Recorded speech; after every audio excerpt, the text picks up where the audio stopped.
You and I both know that even without Jalen Hurts, Cowboys versus Eagles should prove to be a fun one on Saturday when the Cowboys and the Eagles face each other in Christmas Eve.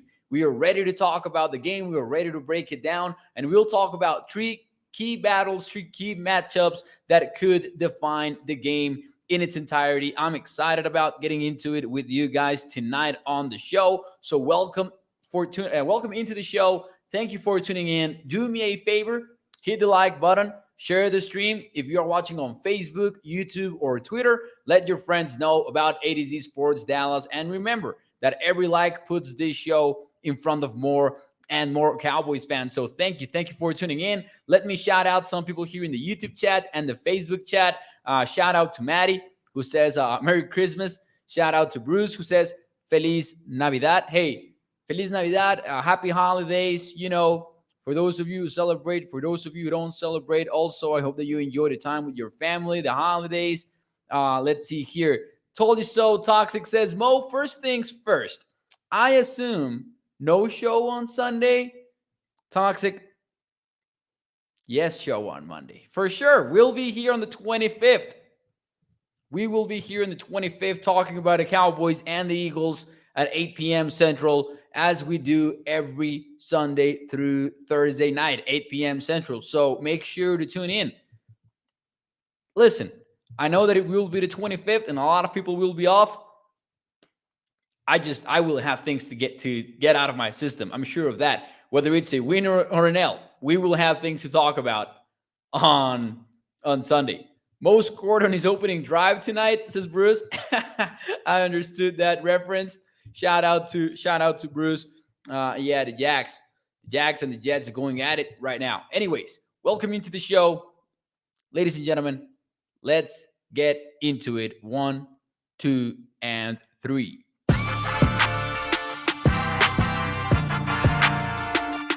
What is up, everybody, and welcome into A to Z Sports Dallas Primetime.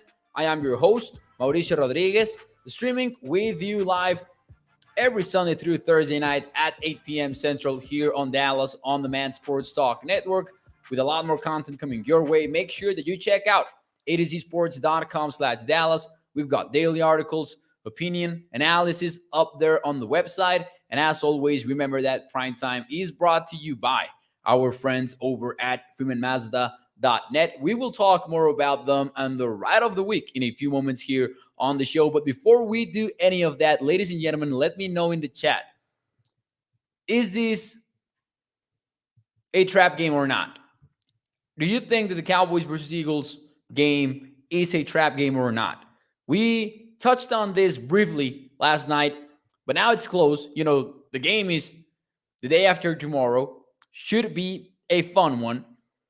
Do you think that facing the Eagles without their starting quarterback is still a game that could be lost? Or do you think that the Eagles are actually not a trap game because they are damn good? Let me know in the chat. Jerry says, no, it is not a trap game.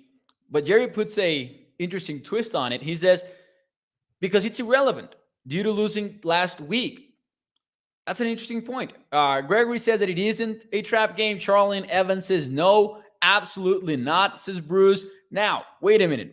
I want a little bit more explanation here, because I'm seeing an overwhelming amount of no's in the chat. Told you so also goes with no. Samuel Rose says that he's naming his next kid Mo. I appreciate it, I guess. Shout out Samuel, all kidding aside. But do you mean that it isn't a trap game because the Eagles are very good to be considered a trap game, even with a backup quarterback, or because you're confident in getting the win as the Cowboys? Let me know. Told You So Toxic says something that I tend to agree with. He says, there is no such thing as a trap game in the NFL. The difference between a good and bad team is not as large as people seem to think. And that is exactly why, you see these betting spreads be -7 at most of the time. Like, there needs to be a major difference between two teams in order for it to go over a touchdown, the betting spread. So I agree with Toxic. First and foremost, my answer, it is not a trap game because I think that the Eagles are still very good. And that actually kind of scary even without Jalen Hurts. But we'll get into the three battles to beat the Eagles here really quickly. And to me, number one starts with the offensive tackles. Tyron Smith will be challenged in this game. And honestly, Tyler Smith will be challenged as well. Let me show you this stat really quickly. And I didn't have a lot of time to put together graphics tonight, so I'm sorry for the lack of graphics on the show. But hey, the Philadelphia Eagles have a couple of pretty damn good pass rushers. I'm talking about Hassan Reddick, who has 54 pressures for the season and one of the best pass rush grades by Pro Football Focus. And then you've got Josh Sweat, who closely follows with 41 pressures himself. But this is where it gets interesting. Brandon Graham, part of the rotation, also has 37 QB pressures. Fletcher Cox has a high number of pressures. The same for Javon Hargrave. And maybe players like Jordan Davis do not have that big of a pressure number, but that's because that's not Jordan Davis's job. He is, and he has been huge for the Eagles defense versus the run by just occupying space up front. But if we forget about the defensive tackles for a moment here, I think this is an area in that could shape the way that the Cowboys approach this game. Because, and we'll get into that as well, but the Eagles have struggled a little bit versus the run. However, they're the second best defense in the NFL right now versus the pass. That actually is very relevant when you consider the fact that they have had to endure some changes on their secondary, including the loss of Chauncey Gardner-Johnson and everything. The Eagles have had a lot of depth, and they've showed it. They've shown it so far this season. But having those two edge rushers go up against the Cowboys' two starting tackles is somewhat of a concern. And I would like the Cowboys to come out aggressive and try to get ahead in the scoreboard as always, because I do think that the Cowboys' passing game can be a little bit more aggressive, especially in early downs. But also, I'm not entirely sure that I want to see Dak Prescott drop back 40 times in this game if it means having those two starting tackles go up against Josh Sweat and Hassan Reddick. Because Tyler Smith has looked pretty well this season, but there's no denying that every complaint that we might have about Tyler Smith might come in the pass pro. At least generally, that has been the issue with number 73. He's gotten away with a lot of stuff, but when he gets isolated one-on-one in space, he can get beat pretty often. And that is a concern, of course. But I do think that the Cowboys have seen enough from him for him to play at left tackle. Now, on the other side, Tyron Smith himself talked about having to improve a little bit in technique. And I think that when you look back at that game versus the Jaguars, you see that Tyron Smith, with Zach Martin to his left, they were generating some movement in the run game. And it was actually pretty impressive to watch Tyron Smith in his first game back in the run game. Pass pro still had a lot to clean up, or maybe get back into a rhythm, or not even get into a rhythm on the right side for the first time since 2011. I'm somewhat concerned about that matchup. That is the number one battle that I would say the Cowboys must win in order to beat the Eagles. And I think that it will actually even impact how the Cowboys approach this football game, because you might want to lean on the run game a little bit. And that would take us to number two. And here's where I ask you, do you want the Cowboys, or do you think the Cowboys should focus on pounding the rock or raiding the Eagles secondary? In other words, what do you want to see the Cowboys lean on Saturday when they face the Eagles? Do you want them to lean on the passing attack, perhaps knowingly, or knowing that the Eagles do not have their own quarterback, and maybe you want to see them come out aggressive because of that? Or do you want them to focus on running the ball, old school, smash mouth football? Let's see what you guys have to say in the chat. And Later, we'll get into the final battle that the Cowboys need to win. And as always, we will get into betting the Cowboys and the game prediction as we do every Thursday. Let's see some of your comments here. Russell says half and half, but more on the running. Katharina wants them to pass the football, run the ball for Charlene Evans.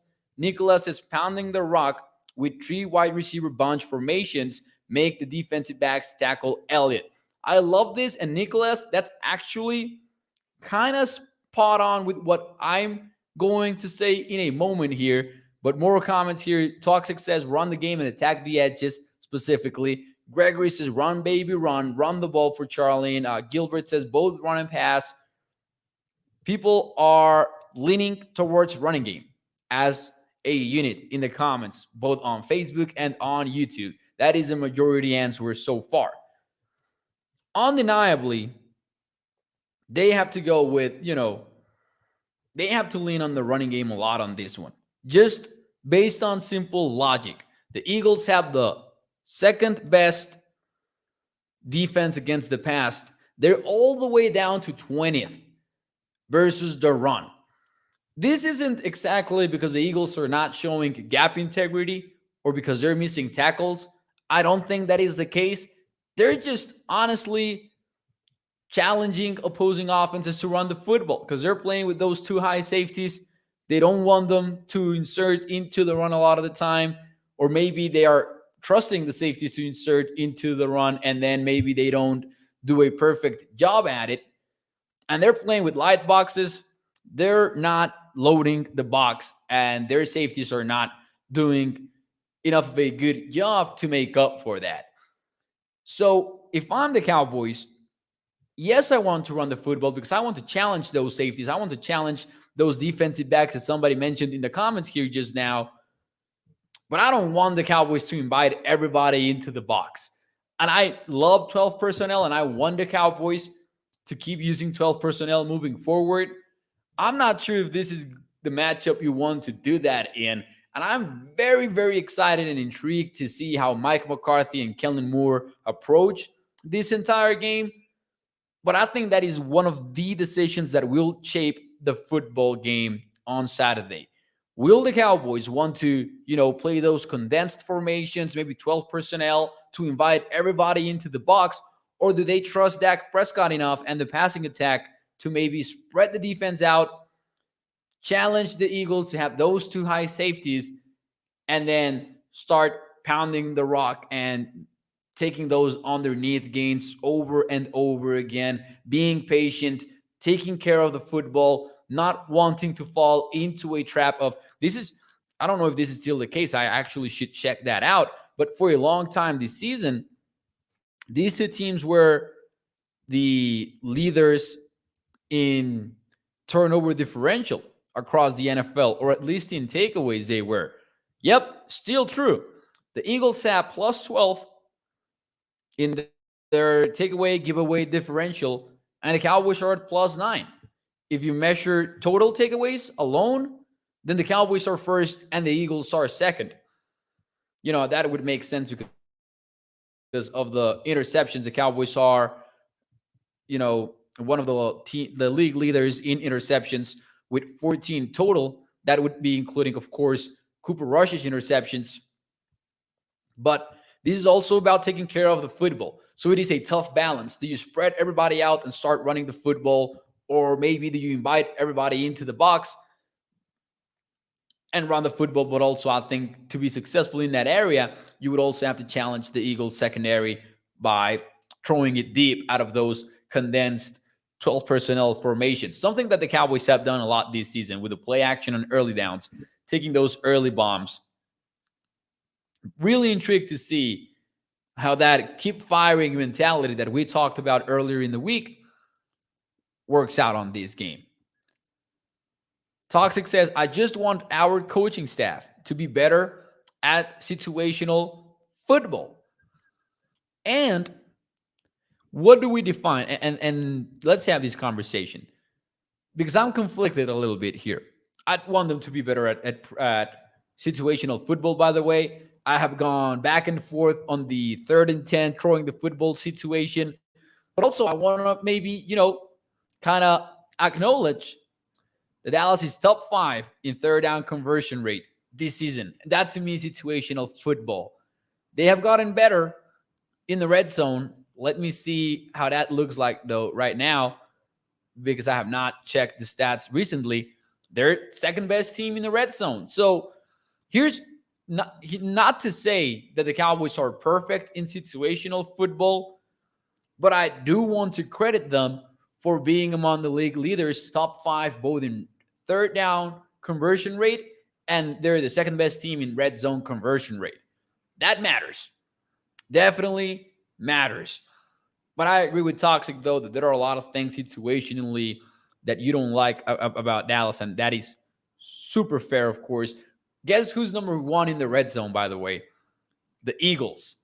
So you're getting, this is a fantastic matchup in that sense. And it sucks that Jalen Hurts is not going to play. Let's admit it. First and foremost, not a whole lot is at stake. So it's not like the Cowboys are playing for the division. I've seen a lot of questions on that front, by the way, on social media. Does Jalen Hurts' injury mean that the Cowboys have a shot at winning the NFC East? Heck no. It never meant that. The Eagles are probably resting Jalen Hurts in the first place because they know that they can at this stage. One win gets them in, and other scenarios also get them in. So I would like to, nip that narrative in the bud right now, because I don't think that is at stake here. I don't think the NFC East is at stake here over the next 3 weeks for the Cowboys. Having said that, it does suck a lot that Hurts is not going to play, because this felt more like a measuring stick kind of game. The Cowboys and the Eagles, both with their starting quarterbacks, as opposed to what happened earlier in the season. Would have loved to see this game with Hurts in it. And you would have gotten the number 1 red zone offense in the league and the second best red zone offense in the league. And that would be a fantastic matchup. Also, with 2 of the best offenses in third down and in fourth down. Let's see here. Dimitri says, I'm telling you, if we just found the ball literally like all day, specifically on first and second down, then we will beat the Eagles. If we just found the ball, then we will beat the Eagles, and we will beat them pretty good, because look at how every time. Oh, I think Dimitri, correct me if I'm wrong. You meant to say if they run the football, the Cowboys are going to win it. Rita says they need to play complementary football. The offense can put defense in situations that adds additional pressure. The offense play calling must be smart. And that is a good point, because the Cowboys defense did give up some points. Like the defense did not really allow 40 points. One of them was a pick 6, obviously. And then you also, versus the Jaguars. And then you also had a short field for the Jaguars. Not going to work out that way. Let's see what happens. I would say that the Cowboys need to lean on the running game, but also out of some spread out formations in order to invite the Eagles to do their too high safety thing and maybe exploit that those light boxes that they give you. That would be pretty cool if the Cowboys can get it, and I think it would go a long way for a Cowboys win. Now, speaking of safeties, the number 3 and final battle that I would like the Cowboys to win versus the Eagles. So just to recap really quickly, the offensive tackles must survive the premium edge rushers that the Eagles have. And then number 2, lean on that run game and try to beat those light boxes as best as you can. And then number 3, to me, you still have to survive the deep shots. Let's talk about the Eagles offense here really quickly. They're still a scary team, even without Jalen Hurts, because they've got one of the best offensive lines in the NFL, one of the best running backs in the NFL, because Miles Sanders has been number 1 per Football Outsiders in a stat that is essentially yards over replacement. He's number 1, and he's number 1 in DVOA as well. So we're talking about one of the most efficient running backs in the NFL.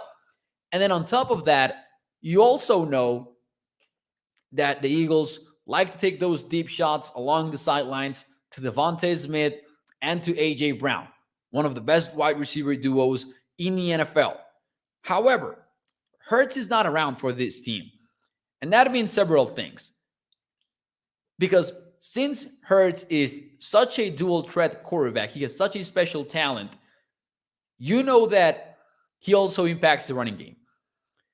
Because suddenly, Miles Sanders can be a very efficient running back, but the Eagles are not playing the +1 game anymore. I don't think that we'll see a lot of Gardner Minshew read option kind of offense. I think that the Eagles will let him manage the game, be a game manager. I don't think that we'll see a lot of the crazy stuff that the Eagles like to do with Jalen Hurts. Obviously, because Gardner Minshew is a very different quarterback than Jalen Hurts is, starting from the fact that he is consistently good. Hurts has been under this offense. Now, and by under this offense, I don't mean to repeat what Micah Parsons said, because I think that Jalen Hurts does bring more to the table than just, being a system quarterback. And also, I don't mean to say that Micah Parsons said that. I think that was taken a little bit out of context. I just want to make it very clear. I'm not disrespecting Jalen Hurts before I'm canceled here on the show. But having said all of that, Minshew is not that guy. However, he does take a lot of deep shots. And when he's been around, when he gets to play football, he doesn't shy away from those deep shots. And when you look how many big time throws he has compared to turnover worthy throws, one thing is clear. He can actually sling that football. And that is a problem when you don't know who's your starting outside cornerback opposite of Trevon Diggs. And now all of a sudden, it's kind of the same conversation that we had about the Eagles defense, but flipped around. The Cowboys like to load the box. And versus a team that runs the football as well as the Eagles, especially without your Mike linebacker available in Leighton Vander Esch, do you want to load the box and try to handle that running game as best as you can? Or do you want to help out your corners with safety help on both sides because you know that Minshew likes to throw those deep shots? I would probably lean towards focus on stopping the run game and make Gardner Minshew beat you. But let's not act surprised if Gardner Minshew does connect in several of those deep shots on Saturday. I think it will be once more a huge challenge for Kelvin Joseph or Nashawn Wright or whoever it is that starts at outside corner. Nicholas says Kelvin Joseph is a liability on the outside. Get him out of there. He is a concern, major concern, probably top one if you were to list the concerns that we have out here, which says a lot about Anthony Brown. And we talked about this for a long time. We've talked about Anthony Brown being underrated by the fan base. The thing is, Nicholas,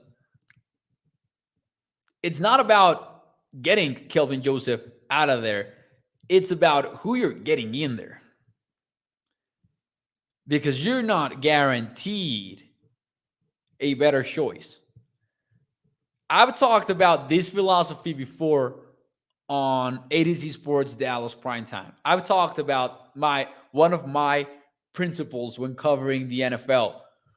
Whenever you say, oh, it cannot be worse than fill in the blank, usually it is worse. So you talk about it can't be worse than Kelvin Joseph. We said the exact same thing about Anthony Brown not that long ago. And I used that principle back then. I said, hey, that's not how it works. That's usually it can be worse. And I think that's kind of an effect to the fact that being average in the NFL is already complicated enough. So if you're average, that's a positive. You need average players on your lineup, or average to decent, however you want to call them. Shout out to Tommy915. Thank you for joining the show. I see you in the chat. Let's see here. Had a comment that I wanted to get to. Oh, Toxic says, man, called Kelvin Joseph the day that we drafted him. Hated that pick so much, says Toxic. I actually liked the pick when it happened. I wanted the Cowboys to draft Kelvin Joseph, and I understood why they took him over Asante Samuel Jr., based on, just the fact that Kelvin Joseph projected as that outside guy that the Cowboys wanted. But that has not turned out the Cowboys' way or the way that we hoped. Thought that Kelvin Joseph was going to be good for Dallas because it seemed, or here's the thing: if he wasn't good, I expected it to be because of the field issues. Now, I'm not talking about what happened earlier this year. I'm talking about those reports that maybe he had some issues with the coaching staffs and, discipline and work ethic, as Toxic says. The fact that he was kicked off of 2 college programs, no way in hell. That was the part that concerned me. Right now, the thing that concerns me is that Devontae Smith and A.J. Brown might kill the guy on a double move on Saturday. That's what concerns me. Anyways, Edward says, Mo, why doesn't Dak Prescott run with the ball? I've always said that I would like to see more design runs by the Cowboys offense. I think that is such a wasted strength on this team, especially in goal line situations or third and short situations. The Cowboys have actually used some read option stuff on third and short situations. They will use the read option, but Dak rarely keeps it. I don't know if that is by design or if that is Dak's own decision making, but I would like to see more QB keepers. And Brian Baldinger had a perfect breakdown of an overtime play in which Ezekiel Elliott is tackled for a loss. Go check that play out when you have the chance. The defensive end does not read a keeper, and Dak hands the ball off, and essentially no one is accounting for the defensive end because he's supposed to be the conflict defender. He's supposed to be the guy that you're reading. The offense is key. So when defenses are not acting as if the QB is a threat and you're running read option plays, that's a problem. I don't know if that is Dak's decision making or if that in those kind of plays, or because every once in a while he will keep one and it will be effective. I want to see more. I want to see more Dak Prescott rush attempts because I think he's pretty good in that. Moses, money doesn't make you work harder. It just multiplies what you already are. Yep. Katharina says, I think that he does run the ball. I think that he runs it more than any other QB out there, says Katharina. Hey, I do like Dak Prescott a lot. I will leave that title right now, maybe to Justin Fields. To me, you can give that award. The best running quarterback out there can go to someone of these 3 guys. And I'm just saying this because Lamar Jackson is injured. So I'm not going to count Lamar Jackson right now. Man, there are a lot of good running quarterbacks in this league. Never mind. I cannot leave Lamar Jackson out, can I? You've got Lamar Jackson. You've got Jalen Hurts. You've got Josh Allen. Josh Allen leads the Buffalo Bills in rushing yards. And week 16 is being played right now. And Josh Allen still leads his team in rushing yards. Because when we were in October, in September, I thought, this will change eventually because Josh Allen cannot lead his team in rushing yards, especially when you've got Devin Singletary. They drafted James Cook. They traded for Nyheim Hines. Believe it or not, Josh Allen still leads the team in rushing yards. Justin Fields, though, right now, to me, is the most electric player in football running the ball. And I'm super excited. And I wrote about this today on adcsports.com. The fact that Josh Allen and Justin Fields will have a running quarterback showdown on Saturday. I'm excited about that in itself. I want to see those 2 guys run in the cold because it will be cold in Chicago. It's going to be one of the coldest games in history for those 2 franchises. But I love Justin Fields. He is exciting. I want to see the Cowboys do more of that.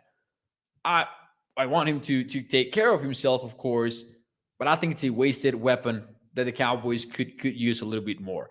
Shout out to Gregory. I agree with Gregory in the fact that you should give Mo a like. Shout out to Gregory. Do me a favor, hit the like button. Thank you, by the way. Remember that every like puts this show in front of more Cowboys fans. So every like that you toss in helps the algorithm, spread this show around. But anyways, having said all of that, let's get into the predictions. What is the You know what? Let's actually jump right into the scoreboard here. Who do you got? Let me know in the chat. I will tell you my score and I will tell you my bet of the week as well. Let me know your scores on the chat. Drop them on Facebook and or YouTube. Let me know who are you taking for this one. Before I give you my score and my bet, though, let me talk to you about our friends over at freemanmazda.net, because the ride of the week is the 2022 Mazda MX-5 RF Grand Touring. And this one starts at $37,865. It's got Apple CarPlay / Android Auto, keyless entry, push to start.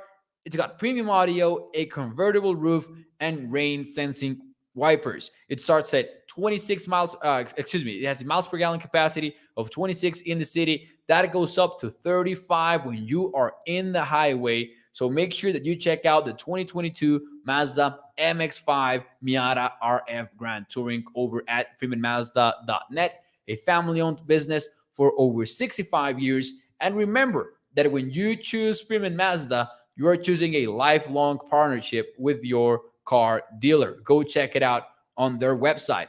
Who do you got? Cowboys 24, Eagles 17. I think that Pollard has a big game, says Gabriel. 28-17, says Ron. Gilbert says 24-17, sorry.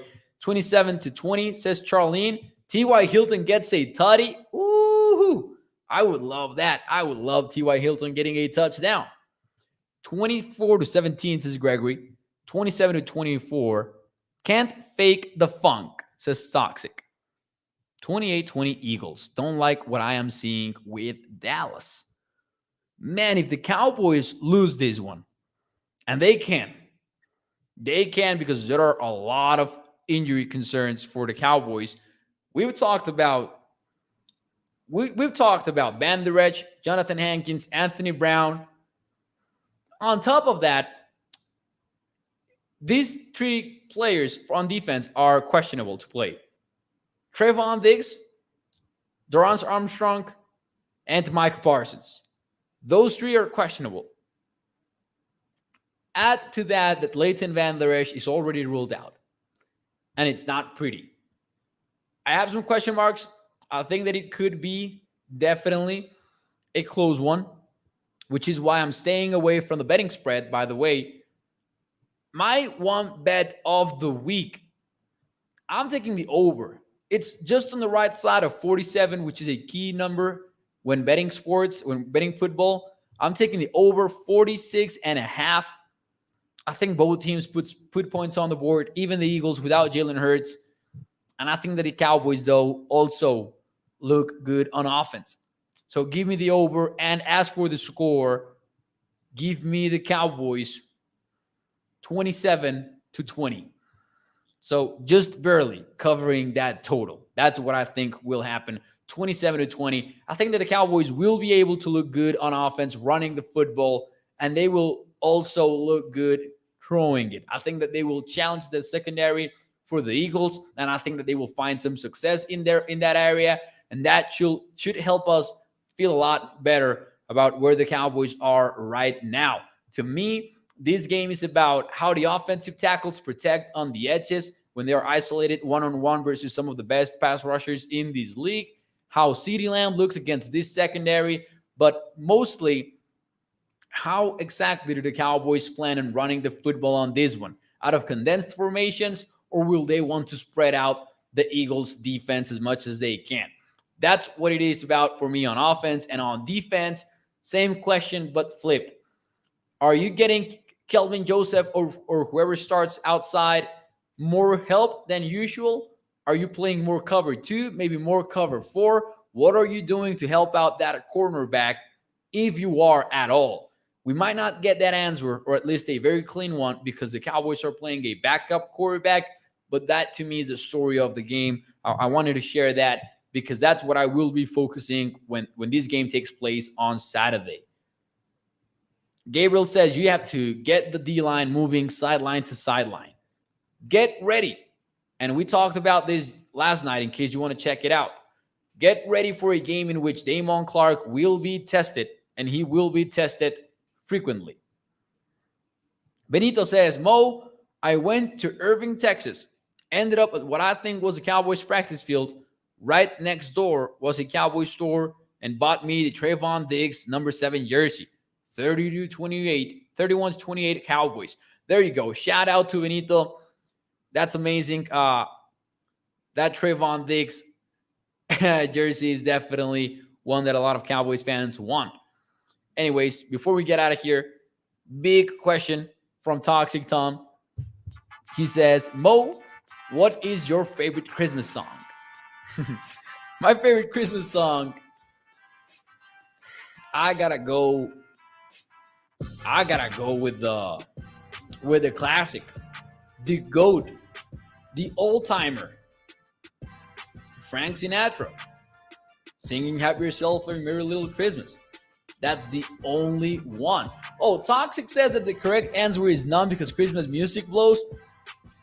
That is the single most toxic thing you have ever said in this show, Toxic. That is unacceptable. That is unacceptable. Holly says, damn, I missed the whole show. We're just getting started with the Christmas topics, Holly. So stick around. Nah, I'm just kidding. Cada vez que pienso en ti, dice King Element. I even started talking Spanish. Cada vez que pienso en ti by Alvarez. Says King Element. Man, I love Christmas music. I love Christmas music. Happy holidays, everybody. Christmas, holidays, whatever you do around these days. Hope that you enjoy your family, enjoy your friends, get as much dinner as possible. Hope that you guys have a good time. And hey, I know it's hard, and it will be hard for me as well. But if things go south on Saturday night, don't let it ruin your weekend. Don't let it ruin your weekend if you are going to be around your loved ones and all of that.